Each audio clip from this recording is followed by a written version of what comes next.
11 jours maintenant les élections européennes. Aujourd'hui, nous avons choisi de nous intéresser à ce que l'Europe a changé dans notre quotidien.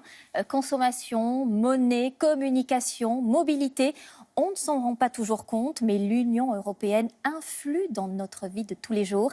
C'est notre dossier conso du jour. Il est signé Justine Veil.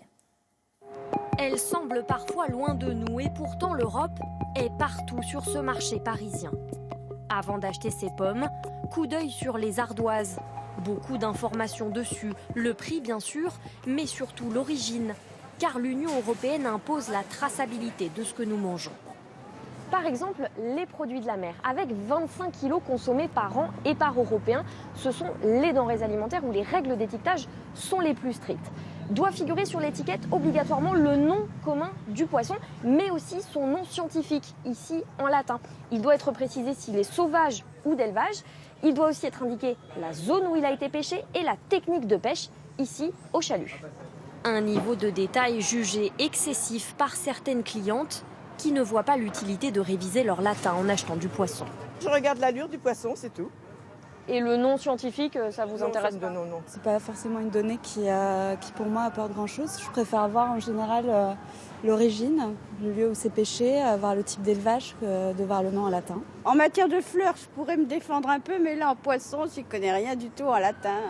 L'intérêt est pourtant de protéger le consommateur des arnaques, selon cet ancien professionnel de la poissonnerie. À Boulogne-sur-Mer, du bar, on appelle ça du bar. Mais dans la Méditerranée, on appelle ça du loup. Or, en fait, si vous voulez, le loup, à Boulogne-sur-Mer, c'est un autre poisson. Même si le consommateur ne sait pas son nom latin, c'est celui-ci, il peut se dire le vétérinaire le sait, le vétérinaire contrôle, et donc le commerçant ne peut pas tricher. L'Union européenne est aussi derrière ces vitrines réfrigérées. C'est elle qui impose en 1993 la conservation des denrées d'origine animale au frais. Mais le plus gros bouleversement dans notre quotidien a été le changement de monnaie. L'euro a fêté en janvier ses 17 ans. Une monnaie commune qui a facilité nos vies, fini le maquis des taux de change et des commissions. Plus besoin de changer son argent quand on voyage dans l'un des 19 pays qui l'utilisent. Si vous préférez la carte à l'argent liquide, l'Europe vous concerne aussi. Elle veut renforcer la sécurité des transactions. À partir de septembre, pour un achat sur Internet, en plus du traditionnel SMS avec un code pour valider le paiement, votre banque devra proposer une deuxième sécurité, par exemple une identification par empreinte digitale via votre téléphone portable. Pour les achats sur Internet, l'Union européenne a aussi renforcé les droits des consommateurs en imposant un délai de rétractation de 14 jours. Une Europe plus protectrice, c'est l'ambition de Bruxelles. Cela encourage les achats et donc les échanges. Un enjeu économique et culturel qui passe par une meilleure communication entre Européens. L'Europe a mis fin aux frais d'itinérance, les appels, SMS ou Internet surtaxés. Depuis 2 ans, on peut utiliser son téléphone portable dans n'importe quel pays de l'Union au même tarif que dans son pays d'origine.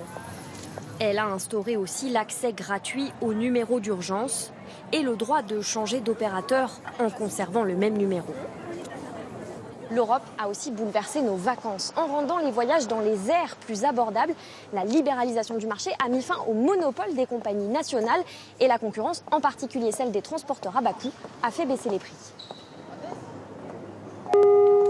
Autrefois réservé à une clientèle privilégiée et aux voyageurs d'affaires, l'avion est désormais accessible à tous.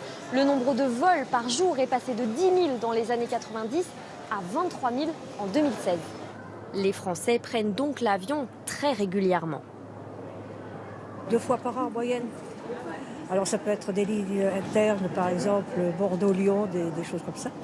Ou là je vais partir en Irlande, à Dublin. Porto, Barcelone, Majorque. Elle, en l'occurrence, elle prend l'avion toutes les 3 semaines pour rejoindre son papa. Donc l'avion est devenu pour elle un moyen de transport tout à fait classique, quoi.